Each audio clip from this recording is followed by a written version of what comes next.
एक बार की बात है, सोमपुर गांव में एक पंडित रहता था। वह बहुत गरीब था। किसी तरह गांव के बच्चों को शिक्षा दीक्षा देकर कुछ पैसे कमा लेता था, जिससे उसका गुजारा चल जाता था। किसी तरह वह गरीबी में अपना जीवन यापन कर रहा था। लेकिन पंडित के अंदर एक खूबी यह थी कि उसे वैदर्भ मंत्र का ज्ञान था। पंडित के वैदर्भ मंत्र पढ़ने से आकाश से हीरे मोती, सोना चांदी जैसे जवाहरातों की वर्षा होती थी। लेकिन समस्या यह थी कि वैदर्भ मंत्र तभी पढ़ा जा सकता था जब नक्षत्र चांद सितारों का योग बनता हो। लेकिन पंडित के लिए यह पता कर पाना कठिन था कि ऐसा योग कब बनता है, क्योंकि इस तरह के योग साल भर में एक बार कुछ ही सेकंड के लिए बनता था। पंडित अपनी गरीबी दूर करने के लिए कई महीनों से आकाश की तरफ निगाहें लगाए रहता था, जिससे वह वैदर्भ मंत्र की सहायता से कुछ जवाहरात को इकट्ठा करके धनवान बन जाए। लेकिन उसे वह योग नहीं पता चल सका जिससे आभूषणों की वर्षा करवा सके। एक दिन पंडित बैठे बैठे सोच रहा था कि मेरी किस्मत में गरीबी ही लिखी है। मैं ऐसे योग के चक्कर में कब तक आकाश को ही देखता रहूंगा। गरीबी से तंग आकर उसने शहर जाने का मन बना लिया। उसके साथ उसका एक परम शिष्य भी चल दिया। शहर का रास्ता जंगल से होकर जाता था। उसी जंगल में डाकुओं का एक गिरोह रहता था, जो मौका पाते ही उधर से जाने वाले यात्रियों को लूट लेते थे। एक डाकू के दल की नजर जंगल से जाते हुए पंडित और उसके शिष्य पर पड़ी। फिर क्या, डाकुओं ने उन दोनों को घेर लिया और उनकी तलाशी लिया। लेकिन पंडित और उसके शिष्य के पास एक पोटली में सिवाय चने के सत्तू और अचार के अलावा कुछ भी नहीं मिला। पंडित डाकुओं के सामने दोनों हाथ जोड़कर बोला, मेरे पास कुछ नहीं है, मैं बहुत गरीब हूं, मुझे जाने दो। डाकुओं के सरदार ने कहा, मेरा नाम डाकू माधो सिंह है। मेरा नाम सुनते ही दूर दूर के लोग कांप जाते हैं। मैं पत्थर से भी पैसा निकाल लेता हूँ। अगर अपनी सलामती चाहते हो तो तुम अपने चेले को घर भेजकर 1,000 रुपये मंगा लो।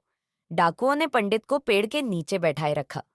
चेले ने पंडित को धैर्य दिलाते हुए कहा, गुरु जी, आप चिंता मत करो, मैं गांव जाकर पैसों का इंतजाम करके आता हूँ। लेकिन ध्यान रहे, आप वैदर्भ मंत्र के बारे में डाकुओं से कुछ मत बताना, नहीं तो वे आपको सदा के लिए बंदी बना लेंगे। इतना कहकर शिष्य गांव की तरफ चला गया। ठंड का मौसम था, सर्दी बढ़ने लगी। पंडित ठिठुर रहा था। भगवान से मदद मांगने के लिए उसने अपने दोनों हाथ जोड़कर आकाश की तरफ देखा तो चौंक गया। आकाश में चांद सितारों का महायोग बन रहा था, जिसमें वैदर्भ मंत्र पढ़ा जा सकता था। पंडित अपनी जान बचाने के लिए उतावला हो उठा था। वह अपने शिष्य की बात को भूल गया। उसने डाकू माधो सिंह से कहा, सरदार, अगर मैं आसमान से जवाहरातों की बारिश करवा दूं, तो आप मुझे रिहा कर दोगे? पंडित की बात सुनकर सभी डाकू हंसने लगे और बोले, लगता है ठंड के कारण पंडित का दिमाग हिल गया है। डाकुओं के सरदार ने कहा, चलो पंडित से मजे लेते हैं, देखते हैं कैसे वह जवाहरातों की बारिश करवाता है। पंडित ने खुले आसमान में बैठकर वैदर्भ मंत्र पढ़ा और आसमान से आभूषणों की बारिश हो गई।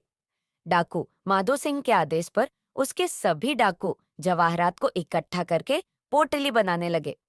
तभी उस जंगल का खूंखार डाकू रंजीत सिंह अपनी गिरोह लेकर वहां आ पहुंचा।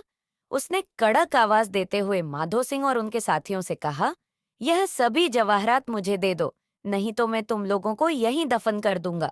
तभी माधो सिंह ने अन्य दल के सरदार से कहा, भाई रंजीत सिंह, इस पंडित को ले जाओ, इसने ही आसमान से इन जवाहरातों की वर्षा कराई है। उसने पंडित को दबोच लिया और कहा, चल पंडित, आभूषणों की वर्षा करवा। पंडित घबरा गया और कहा, अब आभूषणों की वर्षा नहीं हो सकती, मुहूर्त निकल चुका है, जो कि साल में एक बार ही होता है। उसकी बात को सुनकर रंजीत सिंह गुस्से से लाल पीला हो उठा। उसने अपनी तलवार निकाली और पंडित की पेट में घुसा दिया, जिससे पंडित की अकाल मृत्यु हो गई। आभूषणों के लिए दोनों दलों के डाकुओं के बीच मार काट शुरू हो गया। कुछ घंटों बाद दोनों दलों के सभी डाकू मारे गए। अब दोनों सरदार माधो सिंह और रंजीत सिंह ही बचे थे। दोनों में काफी देर तक लड़ाई होती रही, लेकिन दोनों हार नहीं मान रहे थे। तभी माधो सिंह ने कहा, हम दोनों के साथी मारे गए हैं। अगर दोनों इसी तरह से लड़ते रहे तो यह धन कोई और लेकर चला जाएगा। हमें इस धन को आधा आधा बांटने में ही भलाई है। दोनों डाकू इस बात पर सहमत हो गए। दोनों ने आभूषण को एक पोटली में बांध लिया। रंजीत सिंह ने कहा, भूख जोरों से लगी है, पहले चलो कुछ खा लेते हैं, फिर आभूषण का बंटवारा करेंगे। माधो सिंह खाना लाने के लिए पास के ढाबे पर चला गया।